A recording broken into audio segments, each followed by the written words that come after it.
Looking to find out what's happening on the NDSU campus? Watch Bison Information Network News every Friday, Saturday, and Sunday on Cable 1 Channel 70. This student-run weekly newscast covers relevant news and current events, entertainment, Bison sports, and more. Watch BIN News Fridays at 9 p.m., Saturdays at 9 a.m. and 9 p.m., and Sundays at 9 a.m. on Cable 1 Channel 70. Bison Information Network News is brought to you in partnership with Cable 1.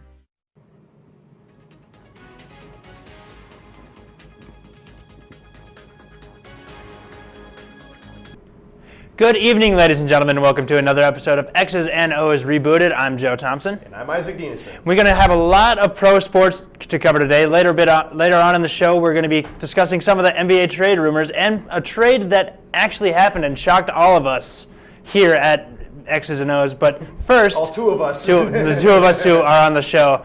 But we're going to start with, obviously, the game that happened yesterday. Since we recorded this on Monday, yesterday was the Super Bowl. Isaac, talk to me through that game. If you're an offensive-minded NFL fan, it was not the game for you. But if you love defense, it was a good game. Yeah, and really, this game also didn't appeal.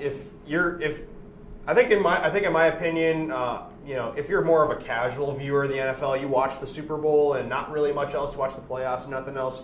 You're expecting these grand spectacles of games, and you're treated to that. And the fans have been treated to that the last couple of years. But If you're looking for that this year, unfortunately, you came to the wrong place. So you only got a game that featured 16 points. It was the third lowest scoring game in the entire NFL the entire year. And the only lower scoring games were 6 total points and 15 total points. You only got 16 points. That's a bit of a letdown from that sense. Yeah, absolutely. It was definitely a very low scoring game. Defense was top notch on both sides of the ball. Kind of take me through what you thought of each team as the game went on. So, I really have to commend the New England Patriots. I thought that they were going to win, as we discussed in our show last week.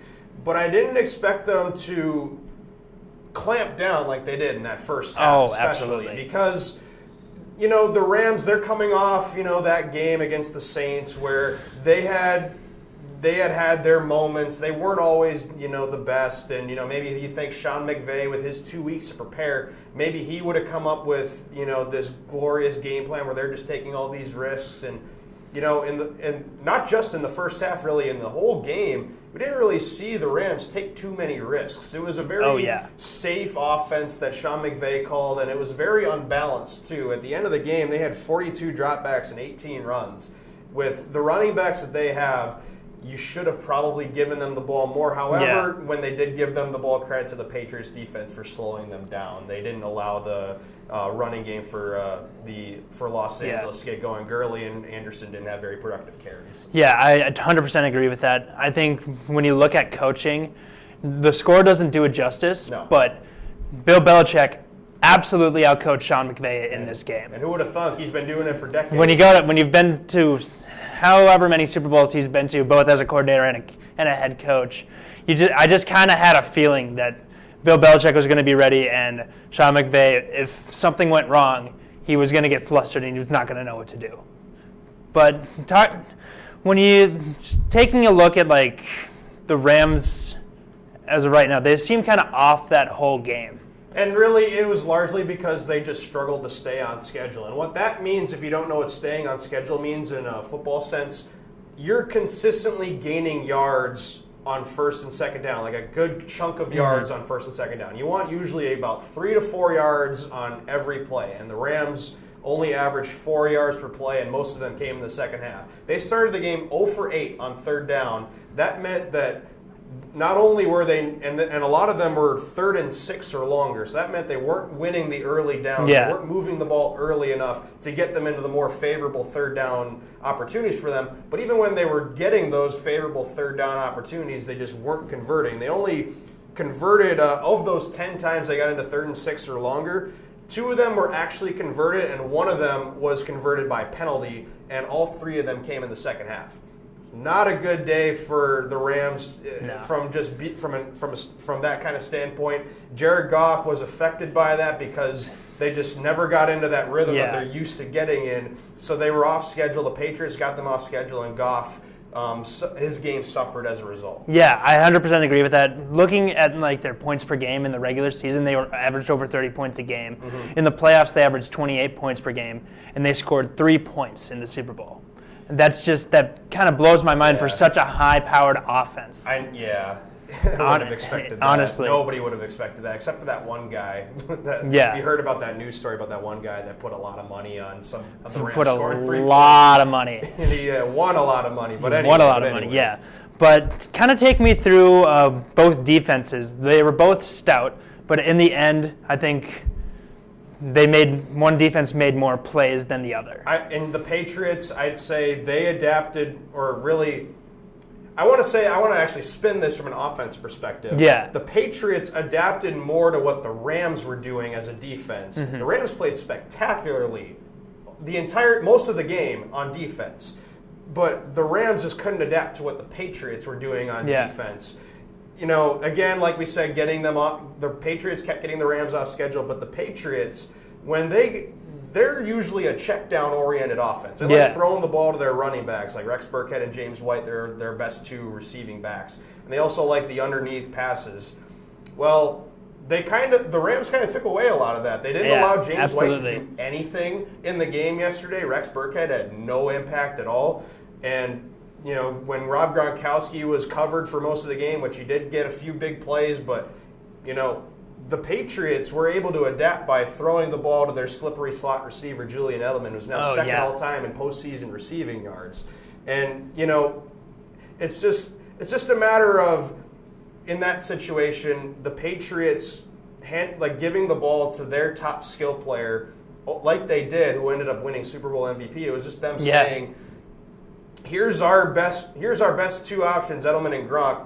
You try to stop them for 60 minutes, and they ultimately just couldn't. The Patriots kept extending possessions in the entirety of the game using those 2 guys. No one else really did anything other than Sony Michel running the football for the Patriots yesterday. I think one of the biggest things you have to look at is when you have a defense, you got to be able to have a good slot corner. And the Rams, they didn't have a great slot corner, and because of that, was their slot, and he had a penalty early in the game, and he didn't really make too many plays, and just the corners in general that covered Edelman didn't make very many. If you don't have a good slot corner that can cover the slot receiver, guys like Julian Edelman, guys like Cooper Kupp, who didn't play this game, but those kinds of receivers are going to have great games. Just like we mentioned in a prior episode, absolutely.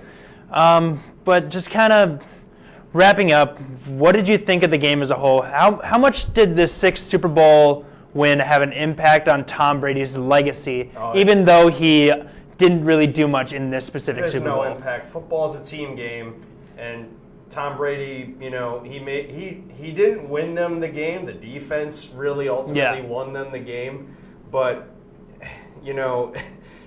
it's not going to damage his legacy. He was already probably the best quarterback of all time before, because of the consistency that he's led his team to as many, AFC Championship games and Super Bowls as he's been in his 10 career. straight division titles. Montana didn't do that. Elway didn't do that. Marino didn't even win a Super Bowl. Yeah. Those great quarterbacks that we talk about, from NFL history, they didn't do what Tom Brady did. Yeah, I 100% agree. I think this just proves the point even more that Tom Brady is the greatest quarterback of all time. Nobody can be that consistent with winning division titles, going to the conference championship game, winning 6 Super Bowls with one coach through 18, 17, however many years Tom Brady's been the starting quarterback for the Patriots since 2001. 2001, so that's coming up on 18 years.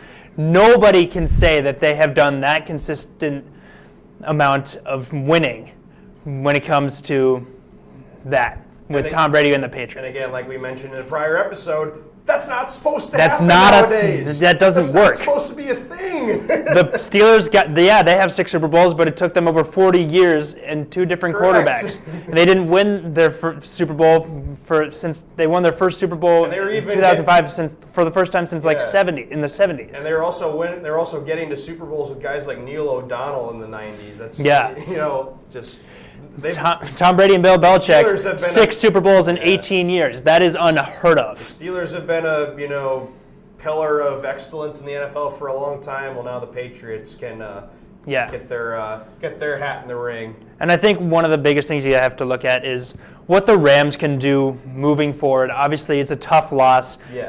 They kind of seemed. Be back, I believe they will be back. Todd Gurley, as he didn't really have a lot of carries, it still leads me to believe that he's still not 100%. He had 10 carries in the game, and he averaged less than 4 yards a carry. C.J. Anderson, I think that like could be dangerous. That could be a dangerous combo between Gurley as like the speed back, even though he can be a power back, and C.J. Anderson, with the way his body is built now, he can be a really dangerous power back. I almost think the Rams should probably address running back somewhere in the draft. It doesn't have to be a high pick, obviously, because they have Gurley, but just so that they don't have to bank on guys that are just coming off the street again. Because that is kind of the nature of the NFL. Running backs are really easily replaceable, and if you got a guy that's really good, play him. I think one of the big key contributors is that the Rams were coming in there not 100%. They didn't have Cooper Kupp. He was their dynamite receiver who was just torched defenses all day until he got hurt. I think the Rams, as long as Sean McVay is their head coach, he's a great head coach. They're in a good spot. He really helps Jared Goff a lot.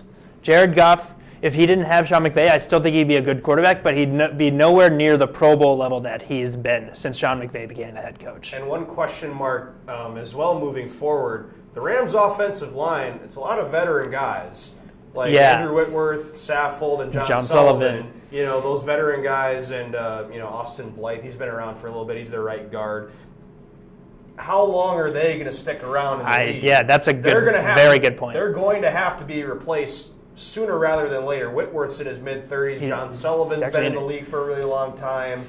When are those guys going to – and Roger Saffold's an impending free agent unless the Rams decide to keep him, but they have limited space to keep those kinds of guys. They signed so many people in the offseason and at the trade deadline.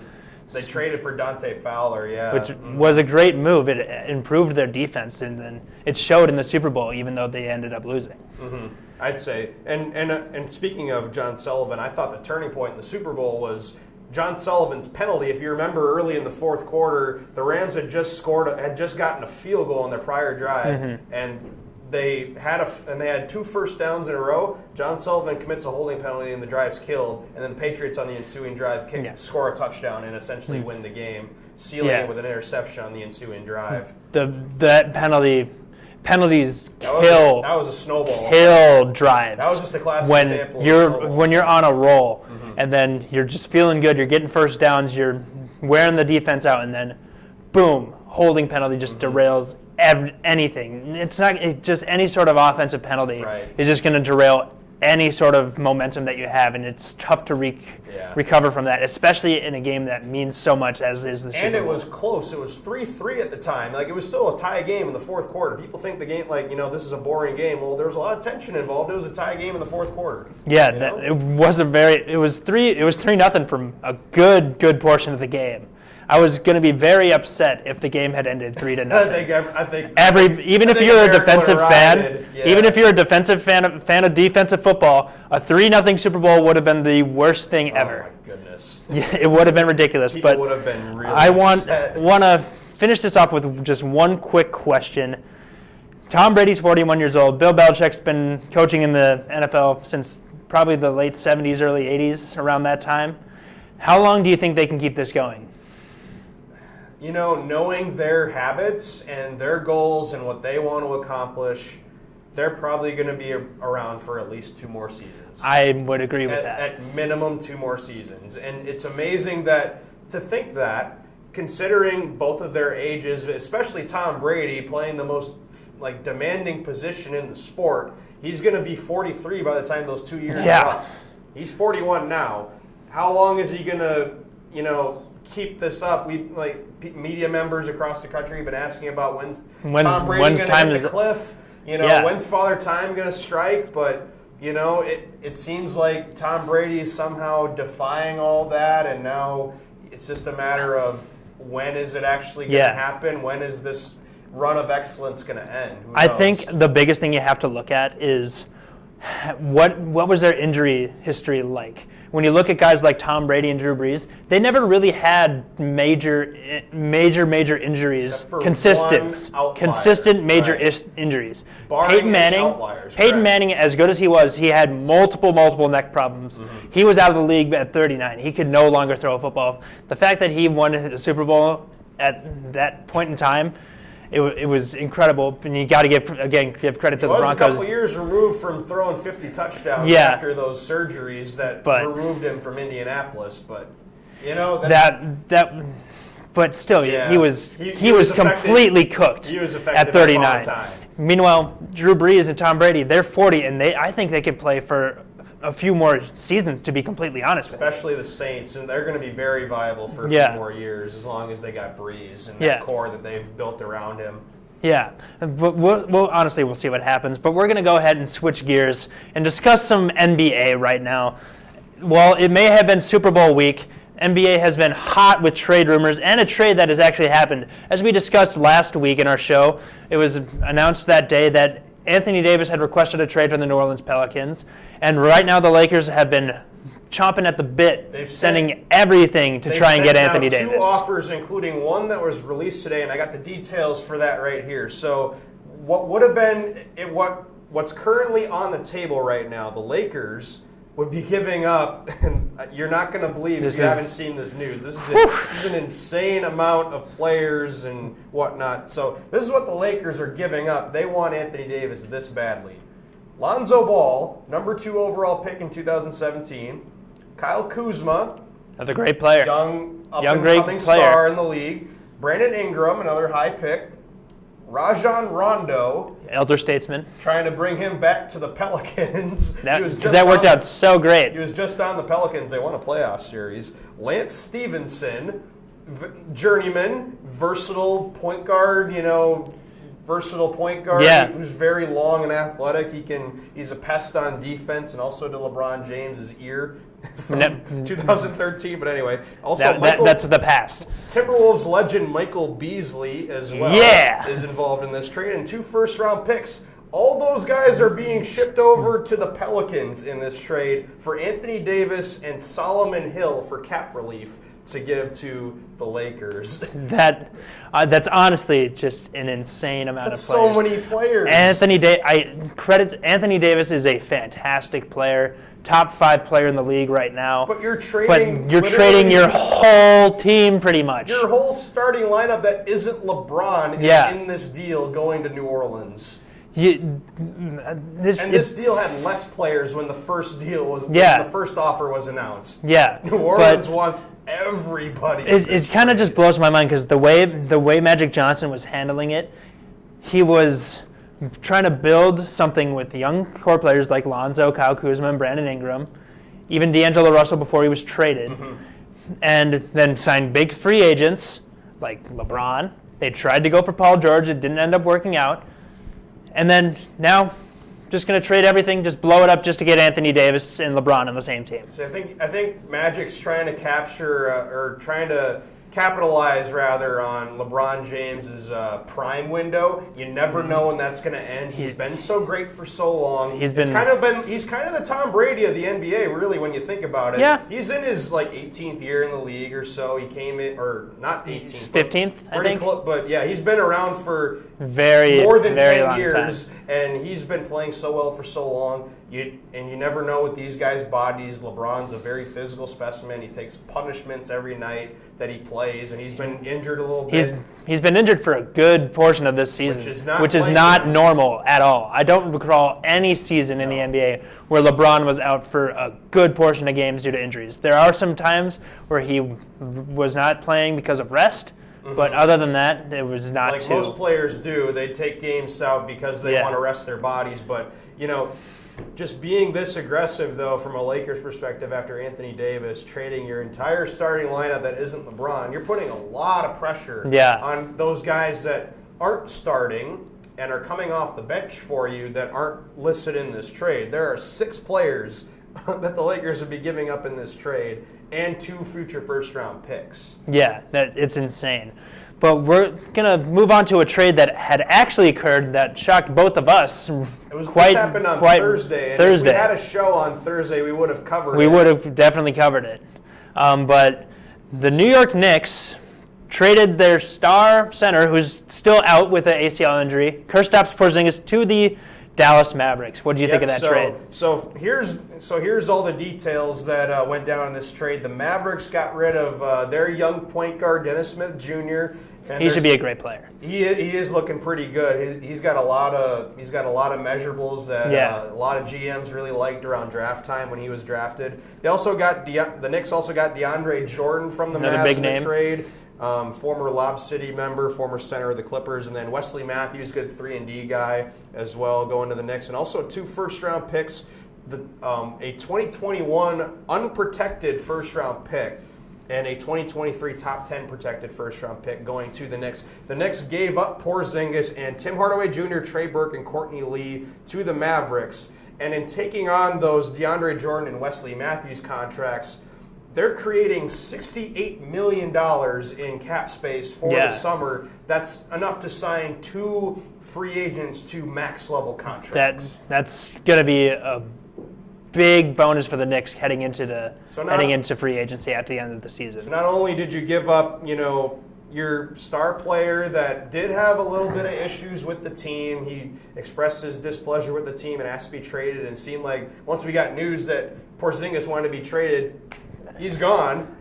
Thanos, snap, you're gone. And this big trade happens, and now all of a sudden you got Dennis Smith Jr. as possibly your point guard of the future, and now you got, $68 million. Hey, Kevin Durant, you want this money? Hey, Kyrie Irving, do you want this money? Do you want to play in the basketball mecca of the world, New York City? Yeah.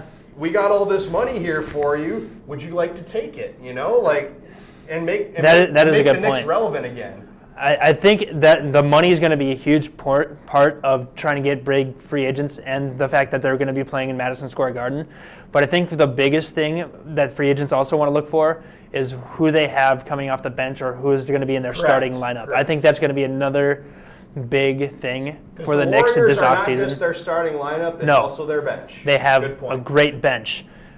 If the Knicks want to get Kevin Durant and or Kyrie Irving, they're going to have to, or any other high Jimmy Butler guys like that. They're going to have to really try and vamp their roster with young talent like Dennis Smith Jr., and like DeAndre Jordan, Plus, if the Knicks continue to lose, they could also have a good. They could also get a top pick. They could also have Zion Williamson, maybe, or any of the other good Duke players, or any other good players. Any of the top college players right now who are probably freshmen. Right, that's been the trend. Been the trend. I don't think anybody was a non-freshman that was a lottery pick last year. Yeah, I doubt it. But yeah, I think it's going to be really interesting going into the offseason. But kind of just wrapping up here a little bit, when you look at these trades, if the Lakers do end up making that trade for Anthony Davis, do the Lakers have enough with just LeBron and AD to make the playoffs? No. No? Well, they have enough to make the playoffs. They don't have I thought you were going to say, do they have enough to make the final? No. That's a no. No. That's a big no. Because that's why I said playoffs. Right. They can make the playoffs because... Will they make it far? No.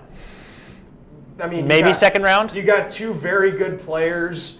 That's enough to win games against the middle to the bottom of the Western Conference and maybe steal some games against the top of the league, top of the conference, but you're not really...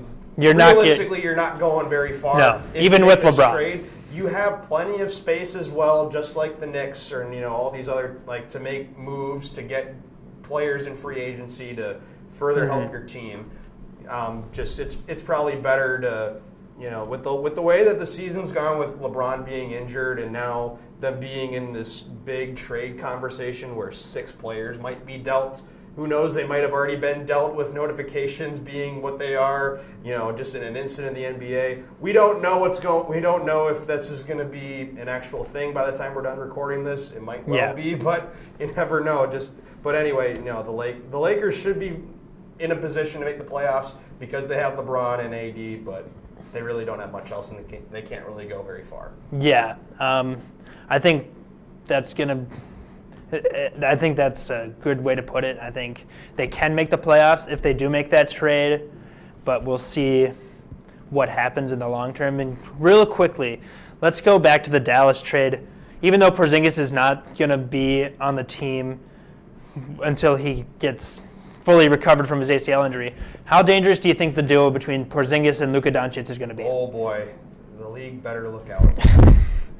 Oh my goodness, Luka Doncic, he didn't make the All-Star team, and I don't think he's too upset about it because, I mean, he shouldn't be too upset about it because he's still a rookie, and, there are plenty of other bigger names in the league, but he's really been fantastic for Dallas this season. They're, and just with his playmaking ability and just the way that Luka Doncic can score, and you pair him up, hopefully if Porzingis heals and gets better. Goes back to the form he was before his injury. The Dallas Mavericks are a team to look out for in the future because they're both young, and if Porzingis is convinced to sign long-term with Dallas, and they're both as young as they are, and they're both going to grow, and they can both sign them because they have their bird rights, watch out for the Mavericks. Yeah, I think that's a very good point. And just real quickly before we go, as you recall, in a previous episode of X's and O's, we were giving away one of these fabulous t-shirts. Remember, all you had to do was subscribe to the Bison Information Network channel and comment on that specific video why you want a free t-shirt. And we are happy to announce that the winner of the t-shirt is Hannah Schlosser. That's a former Bison Information Network reporter and anchor. Congratulations, Hannah. You should contact the general manager's email address. I believe it's NDSU General Manager at whatever the info. I believe we'll have a graphic. We'll have a graphic for this of what the information you need to contact is. But you should contact that email. Yes, right here. Below. You should contact that email address with your shirt size and your other information. Where we can send you the shirt. Correct. So hopefully you're watching this and we can properly give you this beautiful shirt. Yes. Well, that's going to do it for us on this episode of X's and O's. I'm Joe Thompson. And I'm Isaac Dienison. We'll see you next time.